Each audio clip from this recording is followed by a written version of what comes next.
Hey there, everyone, and welcome to Pour and Explore, a wine, food, and travel podcast. I'm your host, Nick Elliott, the wine guy. I'd love to be your go-to guide for all things wine, food, and the amazing places they take us. Here on Pour and Explore, we'll sip, savor, and wander through the exciting world of wine, discuss incredible cuisines, and uncover the stories behind unforgettable destinations. Each week, I'll bring you lively conversations with wine experts, chefs, travel pros, and fellow enthusiasts. We'll share practical tips, hilarious tales, and plenty of inspiration to fuel your next adventure. So grab a glass, pull up a chair, and join me as we pour, explore, and celebrate the good life. Let's dive in. Hello, everyone, and welcome back to another episode of Pour and Explore. This is a wine, a food, and a travel podcast, and I'm your host, Nick Elliott. Today, we're going to be diving into a topic that blends two of my favorite things, food and passion. You all know that I believe in food and wine are more than just sustenance. You've heard me talk about it many times. They're experience, they're connections, and dare I say, they're just a little bit they're a lot of bit sexy. Now, today's guest is someone who is absolutely embodying that philosophy. She's a chef, she's an entrepreneur, she's a digital marketing pro, and someone who has taken her passion for food and transformed it into a full-blown brand. She's bringing sensuality, storytelling, and emotion back into cooking, and I'm so here for it. Before I introduce her, let's talk about the power of food for a second. And I want you to think about the last truly memorable meal that you had. And ask yourself, was it the flavors? Was it the textures? Was it the way it was plated? Or was it who you were with? Was it the conversation? Was it the music that was playing in the background? Food has this incredible ability to bring people together, to stir up your emotions, and to create lasting memories. And that's why I'm excited to have today's conversation, because my guest isn't just about cooking, she's about creating an entire experience through food. So who is she? I want to introduce you to Gwen here in just a few minutes, also known as the Sexy Chef.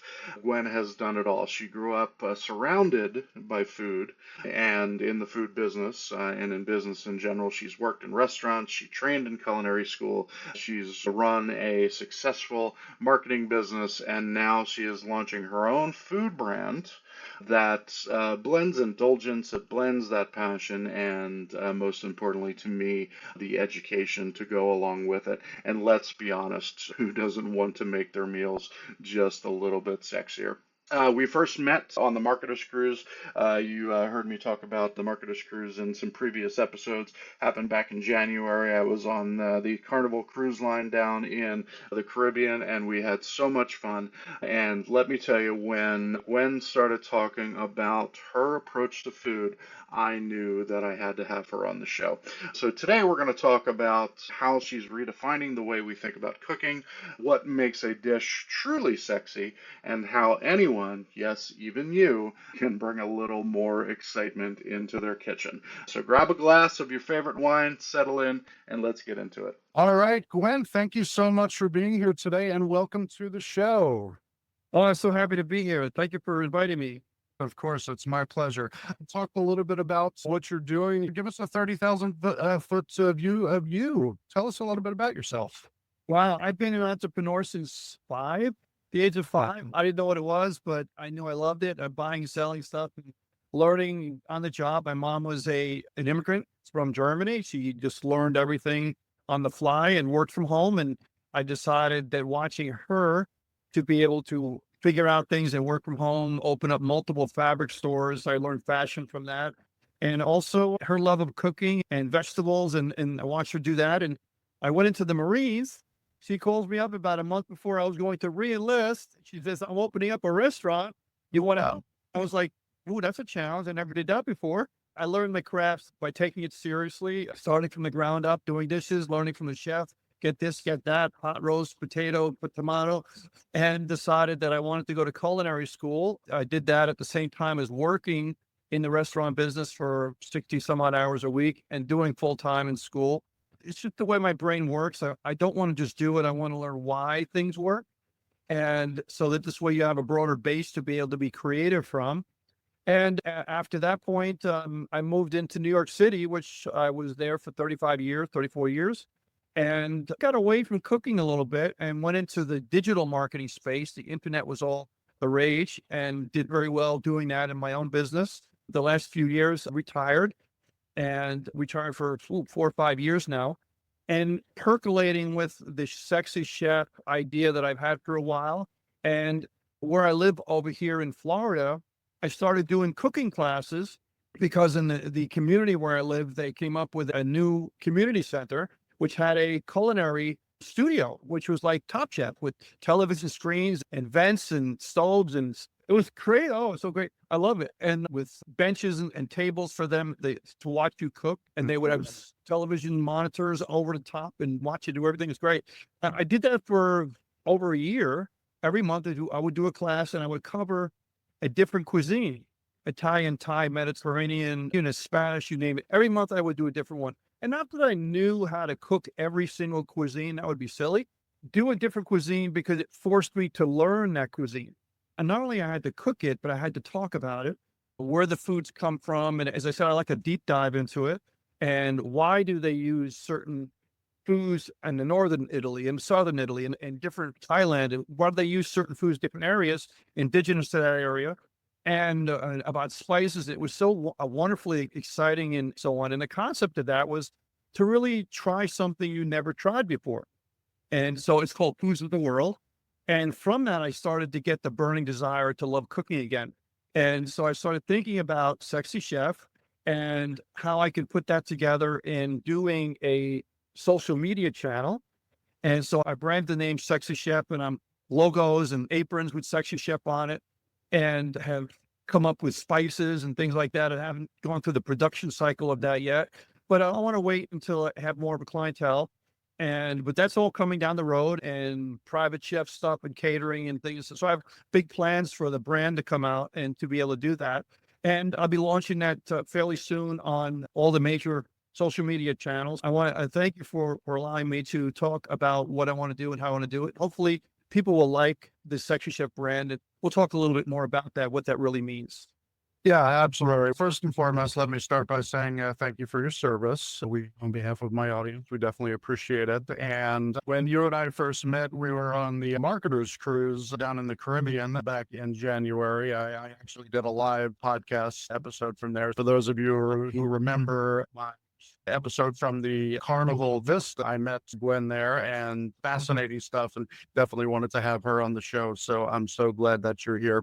So the new venture, Sexy Chef, you're taking cooking beyond just making a meal. From our conversations, you're talking about passion, you're talking about indulgence, you're talking about sensuality. What inspired you to create this particular concept and take it to the next level?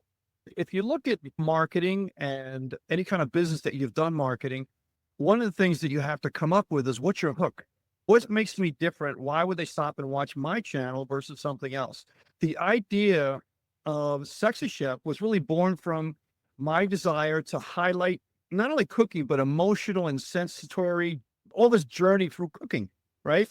So because there's so many different acids and levels to cooking and what it is and how it works and everything. So I wanted to create a brand that encourages people to immerse themselves into the cooking experience, to love cooking again, to transform themselves, an act of love. And many people, the food is love. So you can actually do that and be creative and have connections with other people. If you do, we'll talk about that possibly later, and have a passion to infuse yourself into the food when you start being creative with it, and to really enjoy every step of the way. So I wanted to pull all this together with Sexy Chef. It's more than just the sexy part of it, but the food is sexy. The relationship with whoever you're with, your partner, can be sexy and bring love together.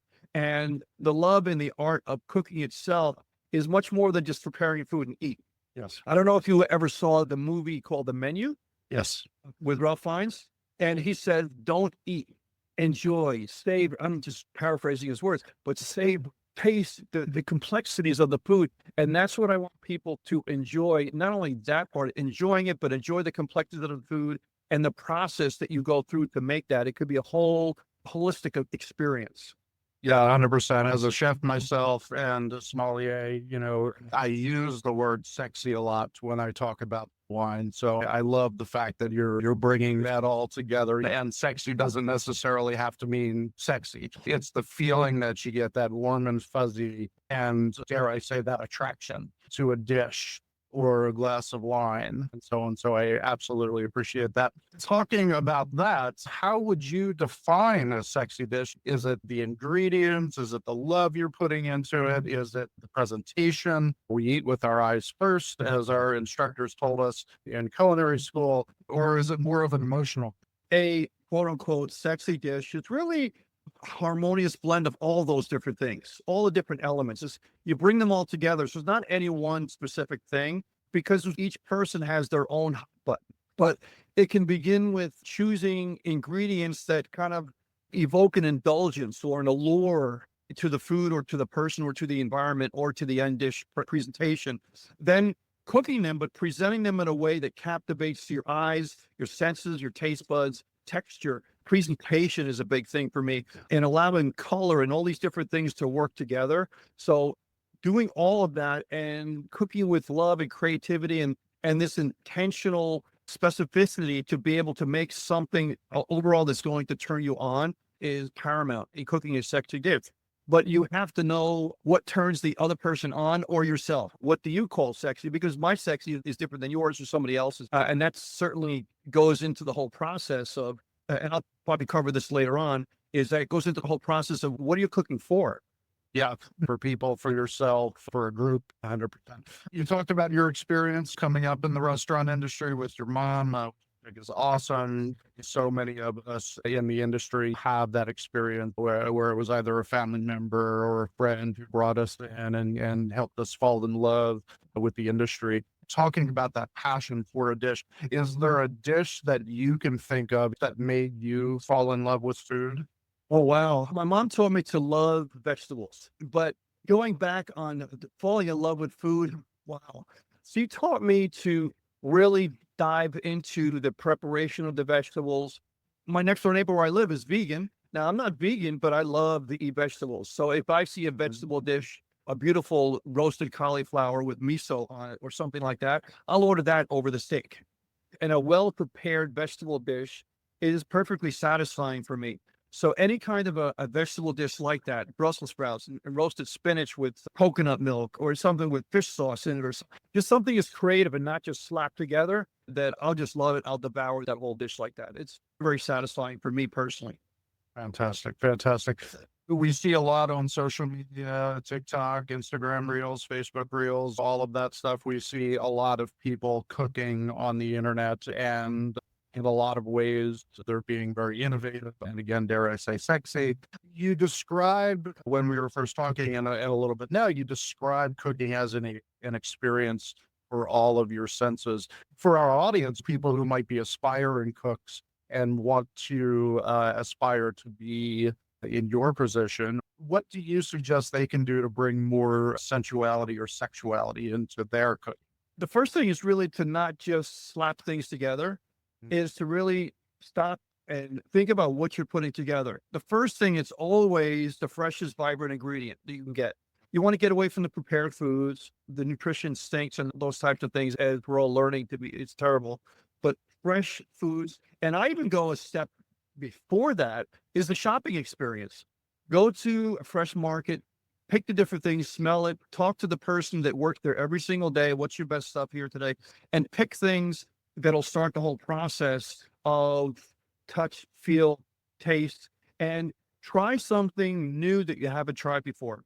Of course, you want to have, sometimes you just want to eat something that just gets you going, right? You always have that one go-to or two go-tos or maybe three. But every once in a while, you want to start with something different, use fresh ingredients and that are going to excite you to sight, touch, and smell them, because smell is part of the whole sensory experience. Like I love rosemary.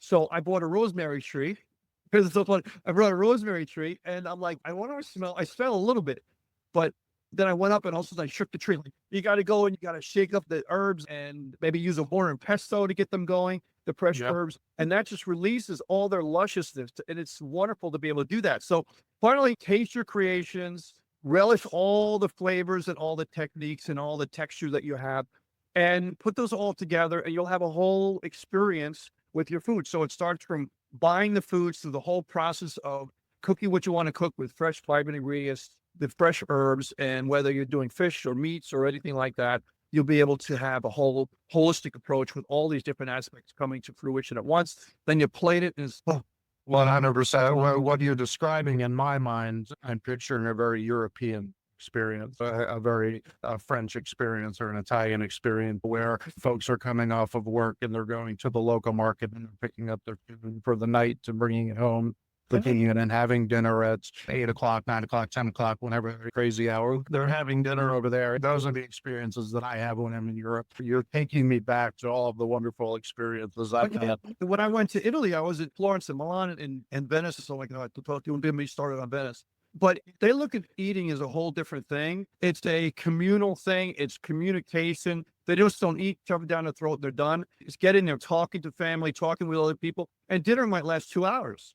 Over here, it's done, 15 minutes done. It's a whole experience, and that whole communication with other people is all part of the experience too. Yeah, I think that's wonderful. And I would love to see that come back to our culture here in the States as well. 100%. You mentioned being in the marketing business before you moved into chefing. Is there anything that adds to it? When I think about food, I listen to music and the lighting and the atmosphere and all of that. Is that going to play a role into the Sexy Chef brand? That type of thing, music, lighting, foreplay.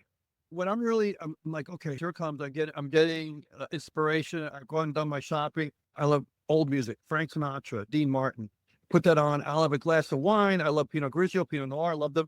And I'll be sipping wine and cooking and thinking. I'm just having a great old time and trying this and trying that. This works, that does it. And just enjoying the whole sensory experience and the music. And if you want to subdue the lighting, the whole atmosphere is going to add to the whole experience. Whether you want a soft ambient lighting for intimacy, if you're maybe cooking with your partner, a spouse, of course, or something like that, you can do things together that add to the mood. And also the music, it does another thing too. It sets the pace of what you're cooking. So if you have something that's soft and romantic, take your time with it. If you're putting on something with more of a beat, you like getting into it, you like tenderize that meat, the lighting and so on. So you have to pick that accordingly to what you're looking to accomplish. And if you're doing buffalo wings, you're not going to put on these Frank Sinatra. It's the other, use your common sense with that. But as you're starting to enjoy all of that, the flavoring and everything all start to come together. Most definitely. Dinner time in my household is typically an event. We cook and we talk and we laugh, listen, and we sit down and eat. Absolutely wonderful. And that's why I wanted to talk with you. And I talk to a lot of chefs on this show, people who love to travel, of course, people who love to drink wine. I want to help people up level their creative experience at home and learning things. So on that, if one of our listeners wants to elevate their cooking game, make things more enticing, what do you think the very first thing they should focus on? What you want to do is you want to start, and I mentioned this before, is to start with the quality of the ingredients themselves. Fresh ingredients whenever possible. If you can't get it, of course, you use the dried herbs, but if you can ever get fresh ones, great. So freshness of ingredients, just focus on that and start to learn basic techniques in cooking. Lessons online, YouTube and things like that. They'll teach you that type of thing. Basic sauteing techniques and knife skills and mastering these simple techniques. And then you start to master a little bit more about this flavor goes with this and this flavor will go with that. And that comes through repetitiveness, right? And don't be afraid to try anything. I'm at the point where if I don't know something, I'll look at a recipe, got it. Because there's sometimes, I don't know every recipe, but there's a certain ingredient that's going to brand tandoori chicken to be something, and I don't want to miss that. And then I want to follow the recipe exactly. I'll do that. If I say, okay, I got it. Let me try this little thing. Let me try that little thing. I've been on a lime kick lately, and sometimes lime doesn't go good with something, but many times it does. So that's just me. So you'll be able to get to a point where your skills you'll be able to notice flavors and what will complement things. And that just comes from a foundation in cooking skills and using fresh ingredients. Yeah, absolutely. I couldn't agree more.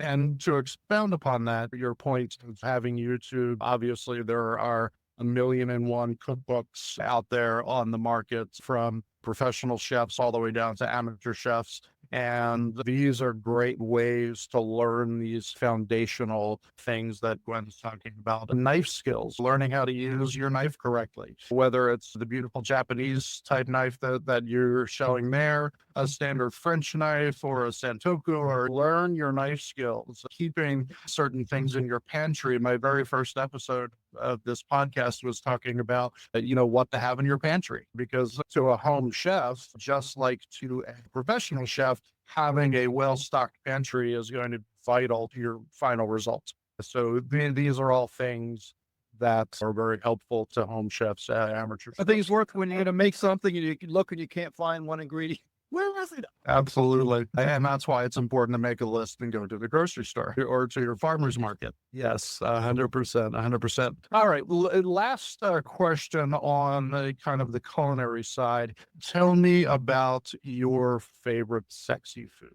You're talking my language now. Two foods that I really love. I love Italian food, of course, but one is Mediterranean cuisine. I think it's so healthy for you. It emphasizes fresh herbs and ingredients and vegetables and all that kind of stuff. I love that type of thing. But my number one food that I love the most, that I think is so sexy because it just brings out so many different elements, is Thai food.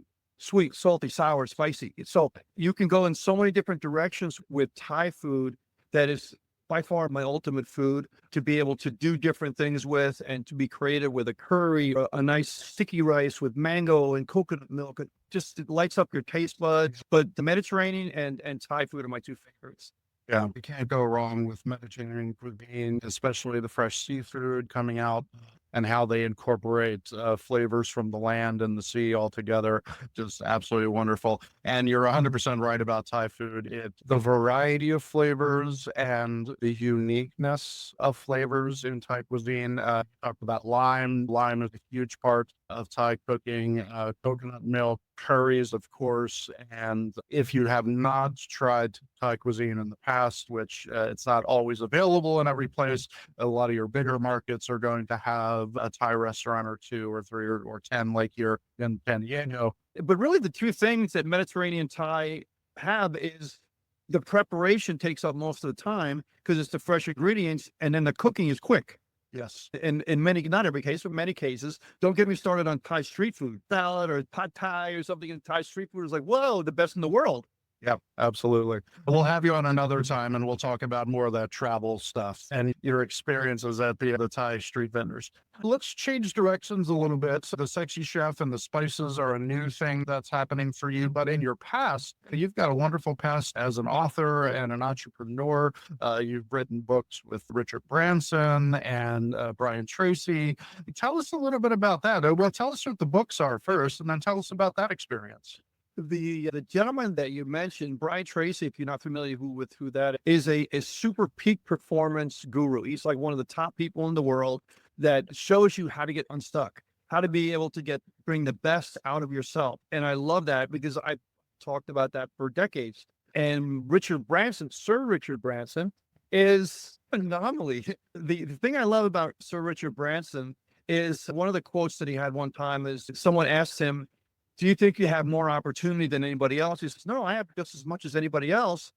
I act on them. And I might have 8 or 9 out of 10 that fail, but one of them makes me a lot of money. But I heard him speak on that. It was incredible. Collaboratively doing works with them as well as other speakers and other people was just such a great experience for me. During those writing times, one of my favorite topics was how to overcome fear, how to overcome what stops you. And I call it domestication of the fear. So if you're able to look at fear as just another thing, if fear is not real, it's called false evidence appearing real, fear, F-E-A-R. Just like a dog, you domesticate the habits or the original programming of the dog, and you make them able to act the way you want them to, right? The same thing you do with fear, understanding fear, the way it works, and the way it works on your psyche and so on. And you're able to domesticate that fear through various techniques, which I don't have time to get into today.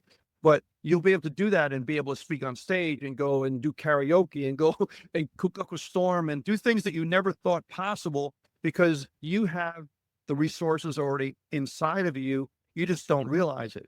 So Amazing. it's already there. You just have to go in and be able to find it, to bring it out and what I call unfold it, because you've been endowed with these different skill sets and you just have to be able to find it in there somehow. And a coach will do that, or whoever you find to be able to help you pull that out. So those brilliant people, as well as many others, help me to hone a lot of different things that I want in my path as an entrepreneur. And I call a chefpreneur, and many other people like that, and different skills that I've been able to acquire over 60 some odd years. Fantastic. And you're obviously an amazing storyteller. You really paint a beautiful picture about all of the things that you're talking about. I know you've been featured on a lot of the major networks, CBS, Fox. When you're talking about storytelling, what would you suggest, again, painting that picture for someone who wants to be a chef or just any entrepreneur? What in storytelling, what is the most important thing to put out there to your audience? You have to find your uniqueness, right? And you have to find what makes you special. And many times people don't do anything because they think they don't have anything special. You couldn't be any wrong than that, because you don't have to be the super best at something. You just have to be better than most. I guarantee you're better than probably 60% of the people out there. And that's all you need. And find your uniqueness. What makes you special? What you light up about when you talk about something? And from that, you start to hone in your story. What's your story? What makes you different? And what I talked about earlier with Sexy Chef is, if you're looking to market something online or virtually via some of the YouTube channels or whatever, is to find something what'll give you traction and what makes people stop when they're flipping on their phone. And you have literally 5, 6, 7 seconds to stop someone. What makes you different is going to say, oh, that's different. It's what makes you different, not necessarily better than somebody else. Good is good, better is better, but different is best, right? My concept of Sexy Chef was, wow, people doing recipes. Wow, there's sexy women on there. How many followers you got? What if I combine them both? And then they find, once they do that, they find you really do have substance. You really are passionate about it. Wow, you really do love what you do. Maybe there's something more for me there. And they start watching more and more, and you pull them into your concept through the storytelling that you're doing and stories that you've had in your life and different things like that. So how do you distinguish yourself from the crowd? Figure that out. You might not be finding that in an hour. It might take you a while to do that. And then you're off and running and your journey begins. Fantastic. Yeah. The next question is a very cliche question when it comes to interviews, but I think when I ask this question, it really talks to someone's soul when they answer it. If you were to be able to cook for anyone in history, dead or alive. Wow, that's such a great question. Dead or alive? Oh my goodness. You got to go to the man. I would say Jesus Christ. To be able to bring flavors and things together from the source, if you're religious like that, would be epic. To be able to sit down and have a dinner, a conversation, and learn, and to be able to take the growths from the earth and to be able to have them eat that with you and to talk would be wonderful. That's an awesome answer. Thank you very much for sharing that. I love watching people cook on social media. I love cooking at home myself and so on. And I love learning new things. If you were to introduce a food hack or a kitchen hack that you've learned over the years, what would it be? One thing is that don't be afraid to mess up. There's a guy that does recipes and he says, don't F it up. I don't know if you've ever seen it. Don't F it up. Yeah. That's his line. Don't F it up. But really serious, don't mess it up. Don't worry about messing it up. Just go and just have fun. And that's my hack is have fun. Don't worry about making mistakes. Play with it. If you make a mistake, throw it out and do something else. You have to be able to use your intuition and to not worry about making a mistake and go and just play with the food. To be able to experiment. And when you do that, you start saying, oh, this works, this doesn't. And you start having fun with the foods. That's my hack really, is to just have fun with it. Don't worry about making mistakes. And the techniques and stuff will come as you start to be able to learn and practice and so on. But just have fun with it and don't worry about making mistakes. You'll learn it and you'll love it. I love the idea of using intuition and using intuition as a tool in life, in kitchen, in love, all of that stuff. We all have that inherent intuition in us as a human being. And whether that's you call it a spidey sense or a gut feeling or however you refer to your intuition, an awesome thing to say, and I really appreciate that. It's fantastic. I'm really excited about the launch of what you're doing. I definitely want to get in there and watch what you're doing and see it progress, evolve, and all of that stuff. If my audience wants to get a hold of you, if they want to find you, where are they going to do that? The channel's already set up on TikTok, Instagram, and YouTube. But the easiest way to be able to do that is to use your phone and text the word foodie, FOODIE, to 26786. And you'll get on my VIP list. I'm not going to spam you all the time and stuff. It's just updates for when I launch, when I come out with new recipes or something I really think you should know. And you'll get a text back from me with a picture and what I'm doing. And as you get introduced to the Sexy Chef brand, and once I'm ready to start posting, you'll get a text and say, hey, we're ready to go to this site. Follow me here, follow me there. And it's the best one-stop shop to be able to know what I'm doing. Foodie to 26786, and you'll be good to go. Fantastic, fantastic. And for the audience, you'll find that information in the show notes. So when you're listening, in the show notes, if you're watching on YouTube as well, and I will make sure that I mention it again before the show is over. Chef, cheers to you. Thank you so much for your time. I really appreciate you being on the show. It's been a fantastic experience. We all look forward to getting the text from you that things are live and up and running. And we're very excited. Thank you so much for your time. I appreciate it. Thank you so much, Nick. I appreciate it. Thanks, everybody. Thanks for watching. Hopefully this was something that helped you out quite a bit.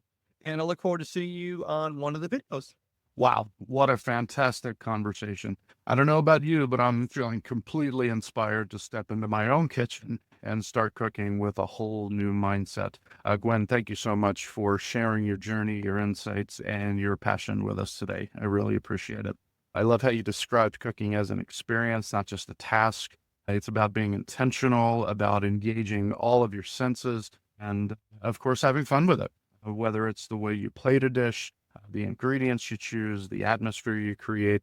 Cooking, dare I say, is a love language, and I think we could all stand to make food, make wine, make the whole experience a little more indulgent, a little more exciting, and of course, a little more sexy. For those of you listening, we want to keep up with Gwen.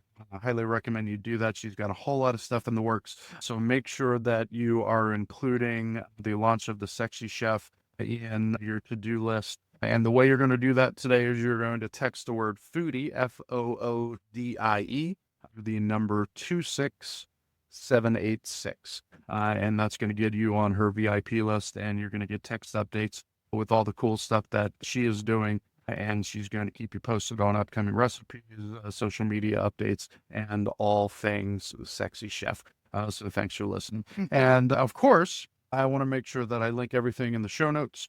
So you're going to find those just below either this video or in the show notes if you're listening on one of the audio podcasts. And definitely you're going to be able to find her on TikTok, Instagram, and that's where you're going to find me as well. So make sure you're looking out, subscribing, and enjoying more of the Pour and Explore conversation. So if you like this episode and you want to keep listening, please go find me on your favorite platform. I do sneak peeks every week on LinkedIn, on Instagram Reels. I do sneak peeks every week on TikTok as well. So keep your eyes open for those. So look out for The Real Wine Guy, and you're going to find those links in the show notes as well. Gwen, again, thank you so much for being here. It was awesome to have you. I really appreciate it. I'll see you next year on the Marketer's Cruise. And until then, everyone, keep wondering and wandering. I'll talk to you soon. Cheers. Thank you so much for tuning into this episode of Pour and Explore. I'd love to hear your thoughts, your stories, and your questions, so you can drop me a line at cheers@thewineguy.vin. That's cheers@thewineguy.vin. Or let's connect on TikTok, Instagram, or Facebook. Grab those links on my website at thewineguy.vin. Until next time, let's keep wondering and wandering. Cheers, everyone.